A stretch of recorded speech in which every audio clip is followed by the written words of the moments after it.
All right, guys, what's going on? Welcome in. So we just had breaking news not too long ago, right? That just came out from Connor Hughes, suggesting that Leonard Taylor, Eric Watts, Braden McGregor all made the 53-man roster, right? And we're still around a half hour out from it officially dropping. And then, of course, Zach Rosenblatt followed that report up with suggesting that Takk McKinley also is expected to make the roster. But we have more breaking Jets news, right?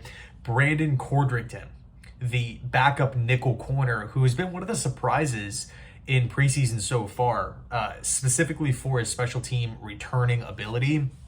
Somebody who's, I mean, man, he was, if you want to talk about an undrafted free agent, like making your presence known in preseason, that second preseason game where he had over 100 return yards over the course of one kickoff return and two punt returns. I think he had 60 plus in a kickoff return and then a combined 40 plus in two punt returns.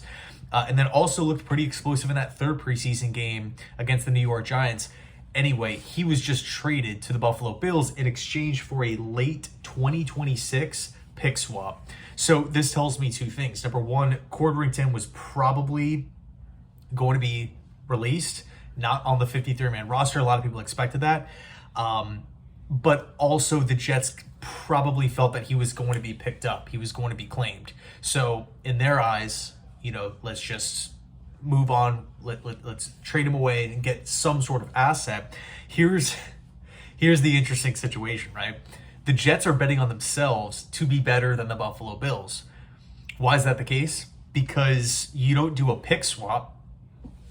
You don't trade away a player and then swap teams with a team that you think is going to be better than you, because in essence, like let's just hypothetically say the Bills would be better than the New York Jets in 2025 because we're talking about the 2026 draft.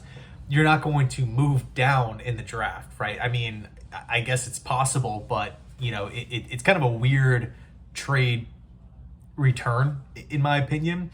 Normally you would like to see a pick swap with a team that's not really projected to be all that great. Of course, it's the NFL, things happen, but and also you are talking about the future.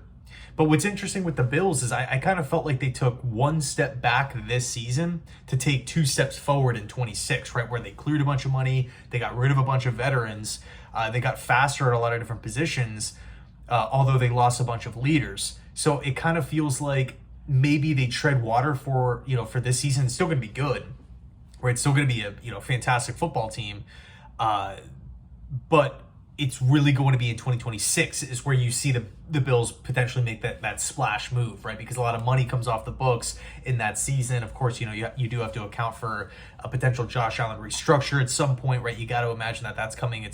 Or even a new deal or something like that, a new extension.